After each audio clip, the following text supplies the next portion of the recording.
pag nilagay mo na ang pusit, hindi pwedeng matagal.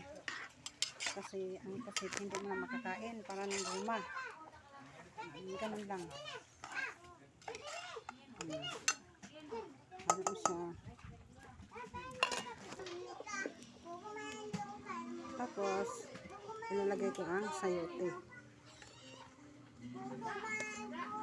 Ganda. Ganda ng sayote, no? Ang ginaw, no? Alam nyo ba ang English ng sayote ay ano? Chow chow. C-H-O-W. C-H-O-W. Chow chow. Para siyang salitang Chinese, pero hindi yun talaga ang English niya. Hayaan mo na natin siya dyan. Diba?